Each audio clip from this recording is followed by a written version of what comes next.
বিগত শেখ হাসিনা সরকারের পতনের পেছনে মূল ঘটনাটা কি?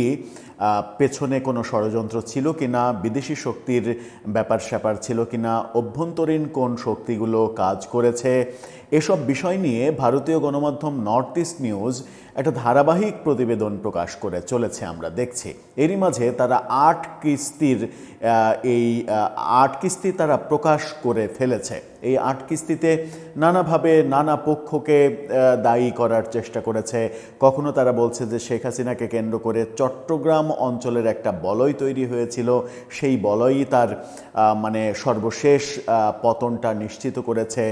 আবার কখনো বলছে যে সালমান এফ রহমান, শেখ রেহানা তাদেরকে কাজে লাগানো হয়েছে শেষ মুহূর্তে। কখনো মানে বিভিন্ন বাহিনীর সদস্যদের, অবসরপ্রাপ্ত বিভিন্ন বাহিনীর সদস্যদের অভিযোগ করা হচ্ছে। কখনো মানে সেনাবাহিনীকে দোষারোপ করার চেষ্টা করা হচ্ছে যে ওই সময় একটা গোপন সেনা বিদ্রোহ তৈরি হয়েছিল। এরকম নানা বক্তব্য তারা দিয়ে যাচ্ছে। ৮ নম্বর কিস্তিতে এসে তারা একটা ভয়াবহ অভিযোগ করছে। সেই ভয়াবহ অভিযোগটা এবারই যে নতুন মানে তাদের মানে বিষয়বস্তু তুলে আনার বিষয়বস্তু হয়তো আলাদা, কিন্তু পুরো বিষয়টা সেটা হচ্ছে যে মার্কিনী প্রভাব নিয়ে আমরা দেখেছি গত ২০-২১ মাস ধরে কিন্তু আলোচনা চলছে, এবং এই আন্দোলনের পক্ষে যারা সক্রিয় ভূমিকা পালন করেছেন তারাও মার্কিন ডিপ স্টেটের কথা বলছেন। যেমন ফরহাদ মাজার স্পষ্টভাবে মার্কিন ডিপ স্টেটের ভূমিকা নিয়ে কথা বলেছেন, এবং তিনি স্বীকারই করে নিয়েছেন যে এই শেখ হাসিনা সরকার পতনের পেছনে মার্কিন ডিপ স্টেটের ভূমিকা ছিল। এবং প্রফেসর ইউনূসের বাইডেন প্রশাসনের সঙ্গে, অর্থাৎ বিল ক্লিন্টন হিলারি ক্লিন্টনের সঙ্গে বন্ধুত্ব, বহুদিন এর পেছনে মেকানিজমে অংশগ্রহণ করা, একটি ধর্মভিত্তিক রাজনৈতিক দলের তার সঙ্গে যোগ দিয়ে আন্তর্জাতিকভাবে এই ব্যাপারটা নিশ্চিত করা, এরকম আলোচনা অনেক দিন থেকেই আমরা শুনছিলাম। এবার নর্থ ইস্ট নিউজ বলছে যে শেখ হাসিনা তার সরকারকে ফেলে দেওয়ার যে পরিকল্পনা, সেই পরিকল্পনাটা ঢাকায় মার্কিন দূতাবাসে, তৎকালীন যে জো বাইডেনের সরকার ছিল সেই সময়ে মার্কিন দূতাবাসে এই মিটিং হয়েছে, এবং পরিকল্পনার একটা বড় অংশ এখানে তৈরি করা হয়েছে। তাদের এই অভিযোগটা কতটা সত্য, তারা আসলে কি বলতে চাচ্ছে, এই তথ্য তুলে ধরতে গিয়ে তারা কার কার নামের প্রসঙ্গ নিয়ে আসলো, এই আলোচনাগুলো আমরা একটু করে বোঝার চেষ্টা করি যে ভারতীয় এই গণমাধ্যম শেখ হাসিনা সরকারের পতনের পেছনে প্রকৃত কারণ বের করে আনছে, নাকি তাদের বের করে আনা কারণগুলোর পেছনে কোনো ধোঁয়াশা থেকে যাচ্ছে। সেই আলোচনা করেই বোঝার চেষ্টা করবো এই ভিডিওতে। থাকবেন পলিটিক্স টিভির নিয়মিত দর্শক। বলছিলাম 2024 সালের 5 আগস্ট যে শেখ হাসিনা সরকারের পতন হলো, তারপরে শেখ হাসিনা সহ তার শীর্ষ নেতাদের আমরা দেশ থেকে পালিয়ে যেতে দেখলাম। যারা দেশে ছিলেন শতাধিক এমপি মন্ত্রী তারা গ্রেপ্তার হয়ে কারাগারে রয়েছেন, এরকমটাও আমরা দেখেছি। সেরকম মানে ঘটনা ঘটার পরে বহুদিন থেকেই আলোচনা চলছে যে এই সরকার কি পতন হয়েছে কোটা আন্দোলনের পরিপ্রেক্ষিতে, নাকি কোটা আন্দোলনটাকে সামনে জাস্ট একটা ব্যানার হিসেবে ব্যবহার করা হয়েছে, পেছনে অনেক বড় খেলা ছিল। সেই ক্ষেত্রে মার্কিন ডিপ স্টেটের খেলাটা সবথেকে বেশি আলোচিত হয়েছে বিগত সময়ে। এবার নর্থ ইস্ট নিউজ যেটা বলছে, তাদের শিরোনামটা দেখে নিন। তারা বলছে part of regime change plan heist at American diplomats Dhaka residence. অর্থাৎ মার্কিন কূটনীতিকের ঢাকার বাসভবনে শাসন পরিবর্তনের পরিকল্পনার অংশ তৈরি করা হয়েছিল, এই দাবি তারা করছে।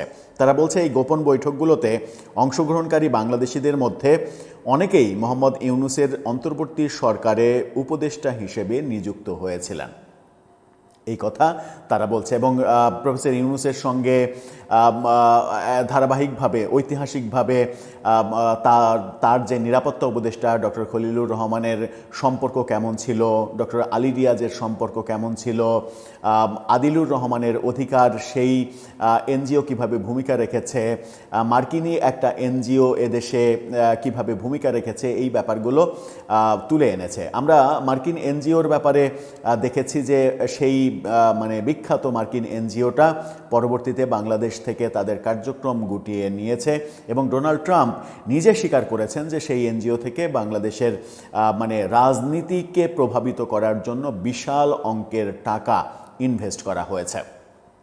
তারা তাদের বৈঠকে মানে এই রিপোর্টে বলছে যে তৎকালীন প্রধানমন্ত্রী শেখ হাসিনার নেতৃত্বাধীন বাংলাদেশ সরকারের মার্কিন নেতৃত্বাধীন কোয়াডে অংশ নিতে অস্বীকৃতি জানানোর প্রেক্ষাপটে 2023 সালে মার্কিন পররাষ্ট্র দপ্তরের মধ্যে দক্ষিণ এশিয়া বিষয়ক সহকারী সচিব ডোনাল্ড লু এর ঢাকা সফর ক্রমশ ঘন ঘন হতে থাকে। ডোনাল্ড লু এই মানে মার্কিনী কর্তৃপক্ষের মাধ্যমে মানে মার্কিনী কর্তৃপক্ষের হয়ে একটা বড় প্রভাব বিস্তার করেছেন এবং এই পরিকল্পনার পেছনে তার একটা বড় হাত রয়েছে, সেই দাবি নর্থ ইস্ট নিউজ করছে। তারা অনেক বড় একটা রিপোর্ট করেছে, রিপোর্টের কিছু কিছু অংশ আপনাদেরকে জানাচ্ছে। তারা বলছে যে যদিও এই সফরগুলোতে নয়াদিল্লি, কাঠমান্ডু ও কলম্বো অন্তর্ভুক্ত ছিল, লু বিশেষভাবে ঢাকার উপরেই মনোনিবেশ করেছিলেন।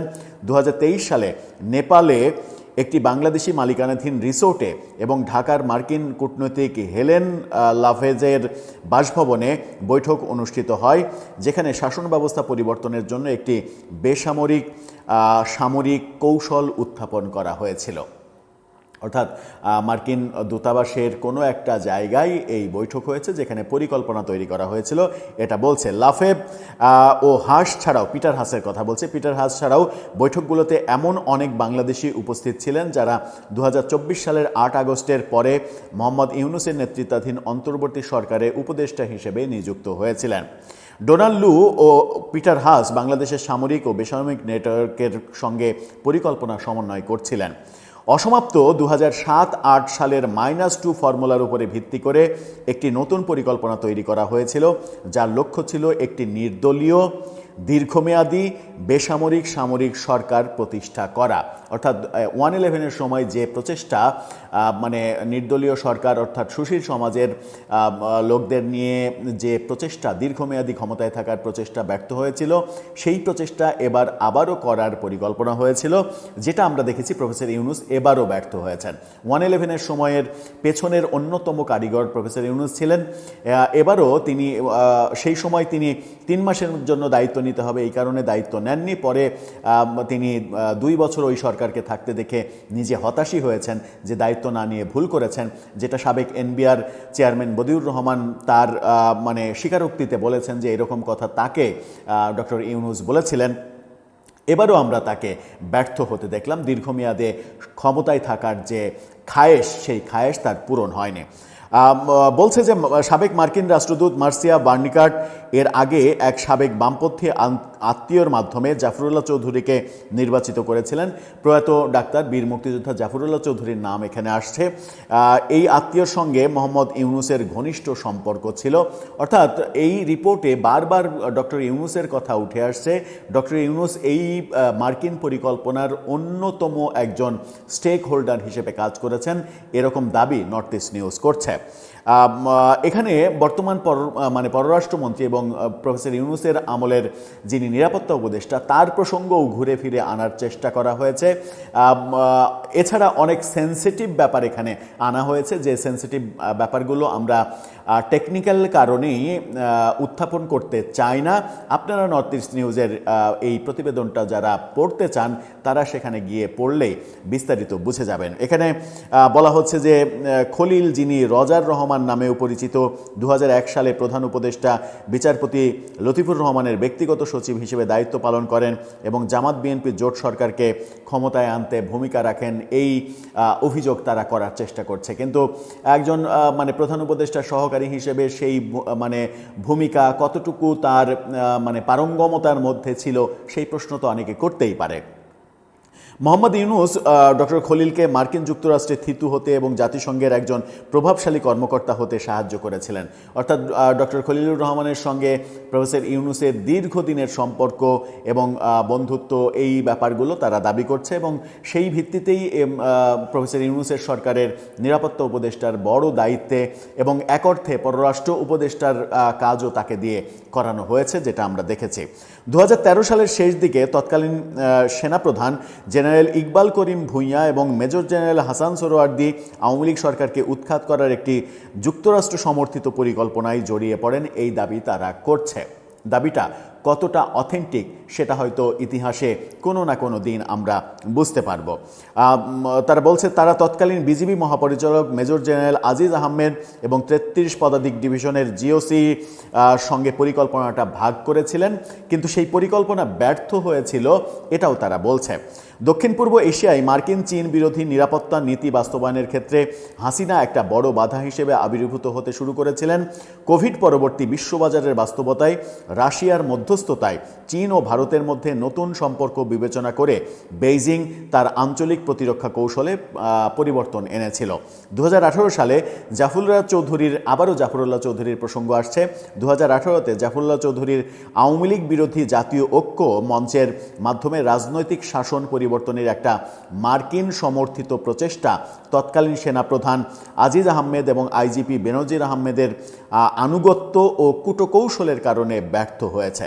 অর্থাৎ 2018 সালে জাফরুল্লাহ চৌধুরী যে মুভমেন্ট করেছিলেন সেটাকেও মার্কিন সমর্থিত মুভমেন্ট বলা হচ্ছে এবং সেটাকে তৎকালীন সেনাপ্রধান এবং পুলিশ প্রধান আইজিপি বেনজির আহমেদ, যিনি অনেক বিতর্কিত কর্মকাণ্ড করেছেন বলে এখনও আমরা অভিযোগ পাচ্ছি, তাদের কারণে এই মিশনটা ব্যর্থ হয়েছে এটা তারা বলছে।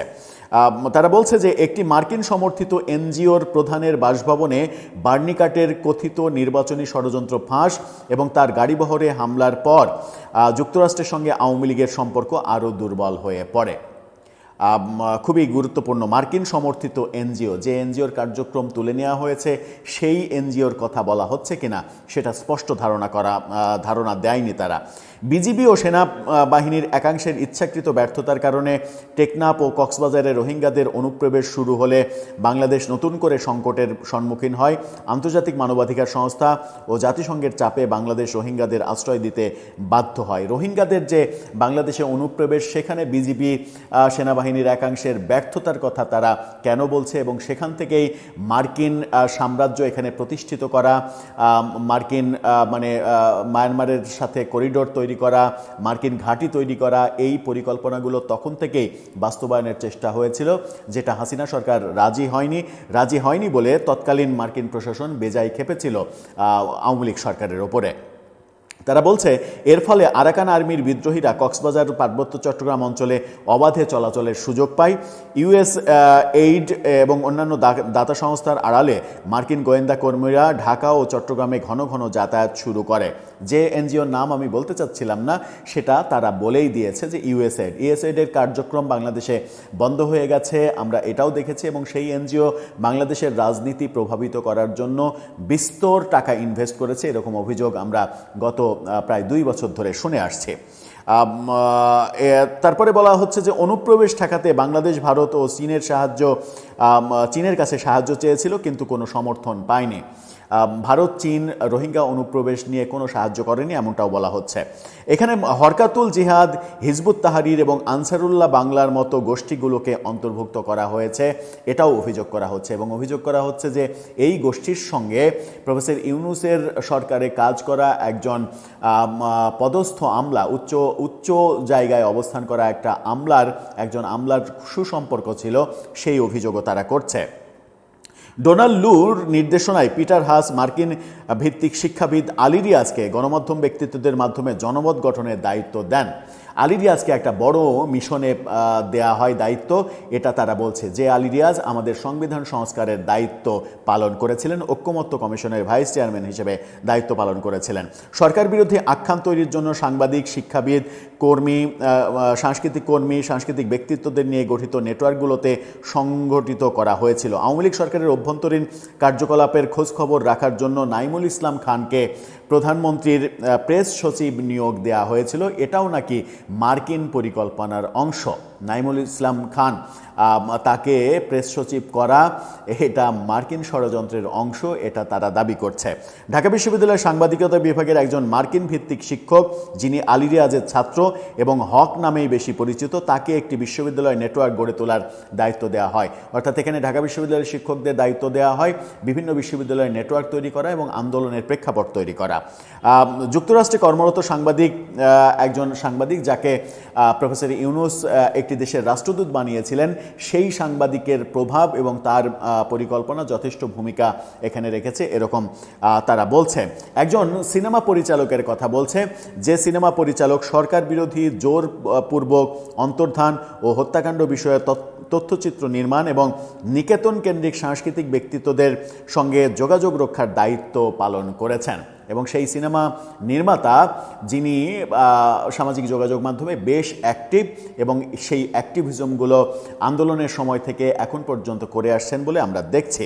এদিকে একজন আলোকচিত্রী, তার কথা বলা হচ্ছে, বাংলাদেশের প্রখ্যাত আলোকচিত্রী, যিনি ওই মানে গাজাতে ছুটে গিয়েছিলেন নৌবহর নিয়ে, ছুটে যেতে গিয়ে সেখানে বিপদে পড়েছিলেন, মানে ইসরায়েলি বাহিনীর আটকের শিকার হয়েছিলেন, সেই আলোকচিত্রীর কথা বলা হচ্ছে, যিনি শেখ হাসিনার রেজিম চেঞ্জের পেছনে অনেক বড় একটা ভূমিকা পালন করেছেন। তাকে ব্যবহার করা হয়েছে এবং আমেরিকা তাকে ব্যবহার করেছে।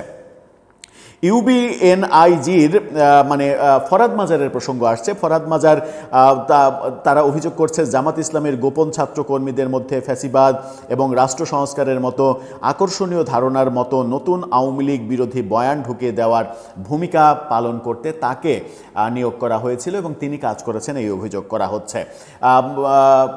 প্রফেসর ইউনুসের একজন উপদেষ্টা, যিনি একটা এনজিওর মালিক, মানে একজন পুরুষ উপদেষ্টা, সাদা চুলের উপদেষ্টা, তিনি এই মানে মার্কিন পরিকল্পনা, এবং আরেকজন মহিলা উপদেষ্টা যিনিও একজন এনজিওর মালিক, এই দুজন মার্কিন পরিকল্পনার সঙ্গে ওতপ্রোতভাবে জড়িত ছিলেন এরকম বলা হচ্ছে। ঢাকা বিশ্ববিদ্যালয়ের একজন শিক্ষক, যিনি প্রফেসর ইউনুসের মানে উপদেষ্টা ছিলেন, তিনিও এই মার্কিন পরিকল্পনার সঙ্গে জড়িত এবং মার্কিনীদের যে বৈঠক হয়েছে, যেখান থেকে এই সিদ্ধান্তগুলো, পরিকল্পনাগুলো নেওয়া হয়েছে, সেখানে তাদেরকে বড় এজেন্ডা দেওয়া হয়। এই তিনজন উপদেষ্টা, প্রফেসর আলী রিয়াজের প্রসঙ্গ আসছে, তিনি ঢাকা বিশ্ববিদ্যালয়ের একজন শিক্ষক, একজন বিখ্যাত আলোকচিত্রী, একজন সিনেমা নির্মাতা, এই মানে নামগুলো উঠে আসছে এবং এই নামগুলো তুলে এনে তাদের মানে এই শেখ হাসিনার সরকার পতনের পেছনে ভূমিকা পালন করা এবং মার্কিন যে পরিকল্পনা, সেই পরিকল্পনা বাস্তবায়নের দায়িত্ব দেওয়া হয়েছিল, সেই প্রেক্ষাপট নিয়ে তারা আলোচনা করেছে। এবং বর্তমান সরকার আসার পরে যে প্রেক্ষাপট তৈরি হয়েছে, ভারতের সঙ্গে সম্পর্ক উন্নয়নের যে চেষ্টা এবং আমাদের বর্তমান পররাষ্ট্রমন্ত্রী তার যে ভারত সফর, সেই প্রসঙ্গ এই রিপোর্টে তারা তুলে এনেছে। তারা বলছে 7 এপ্রিল 2026 তারিখে বাংলাদেশের পররাষ্ট্রমন্ত্রী খলিলুর রহমান ভারত সফর করেন এবং প্রধানমন্ত্রী তারেক রহমানের আসন্ন সফর নিশ্চিত করেন। হাসিনা সরকারকে উৎখাত করার প্রচেষ্টায় হাসিনা সরকারকে উৎখাত করার প্রচেষ্টায় উলফা ও কুকি চীন বিদ্রোহীদের জড়িত থাকার ইঙ্গিতবাহী গোয়েন্দা প্রমাণ ভারত ও বাংলাদেশ উভয়ের কাছেই রয়েছে এবং সেই ব্যাপারগুলো নিয়ে এই দুই পক্ষের আলোচনা হয়েছে ভারতের দিল্লিতে বৈঠকে। এরকম ইঙ্গিত নর্থ ইস্ট নিউজ দিয়ে দাবি করছে যে বর্তমান সময়েও মানে সম্পর্ক উন্নয়নের চেষ্টা যখন চলছে, তখন বিগত সময়ে ভারতের 7 সিস্টার্স ভাঙা, সেখানকার বিচ্ছিন্নতাবাদীদের বাংলাদেশে আশ্রয় দিয়ে ভারতে একটা খারাপ মানে পরিবেশ তৈরি করার চেষ্টা প্রফেসর ইউনুসের আমলে যেগুলো করা হয়েছে, সেই ব্যাপারগুলো বর্তমান বাংলাদেশ সরকারের পররাষ্ট্রমন্ত্রীর কাছে উপস্থাপন করা হয়েছে এবং সেই ব্যাপারগুলো তাদেরকে যেন আশ্রয় প্রশ্রয় দেওয়া না হয়, যেটা শেখ হাসিনার সরকারের আমলে আশ্রয় প্রশ্রয় দেওয়া হয়নি বলে দুই দেশের মানে বর্ডার এলাকা শান্ত ছিল, কোনো ধরনের উত্তেজনা তৈরি হয়নি। এই প্রসঙ্গ এনে ভারত বর্তমান সরকারকেও বলেছে কাউকে যেন আশ্রয় প্রশ্রয় দেওয়া না হয়, যাতে করে দুই দেশের সীমান্ত উত্তেজনা তৈরি হয়। এই এই এই রিপোর্ট পড়ে আমার মানে মনে হয়েছে, নর্থ ইস্ট নিউজের এই দাবিগুলো মনে হয়েছে যে তারা কিছু চিহ্নিত জায়গাগুলো, যে জায়গাগুলো নিয়ে গত মানে 20 মাস 21 মাস ধরে আলোচনা আমরা শুনছি, সেই জায়গাগুলোকেই তারা টাচ করেছে। এর আগে তারা মানে এই মানে শেখ হাসিনা সরকার পতনের জন্য সেনাবাহিনীর ভূমিকা, সেনাবাহিনীর মানে অলিখিত বিদ্রোহ, এরকম একটা আজগবি গল্প ফাঁদার চেষ্টা করেছিল, যেটা আমার কাছে বিশ্বাসযোগ্য মনে হয়নি। কারণ শেখ হাসিনা সরকার পতনের পেছনে মানে এই ভূমিকা কোনোভাবেই গুরুত্বপূর্ণ ভূমিকা হতে পারে বলে আমার মনে হয় না। কিন্তু নর্থ ইস্ট নিউজ এই রিপোর্টে যে মার্কিন সাম্রাজ্যবাদ নীতি এবং সেই নীতি বাস্তবায়নের জন্য এনজিওকে কাজে লাগানো, বাংলাদেশের বিভিন্ন পর্যায়ের মানুষদের কাজে লাগানো, এই কাজে লাগানোর কথা যেটা বলছে সেটা হয়তো সত্য হতে পারে। মানে ডেফিনেটলি বলছি না যে এটা সত্যই, কিন্তু এটা সত্য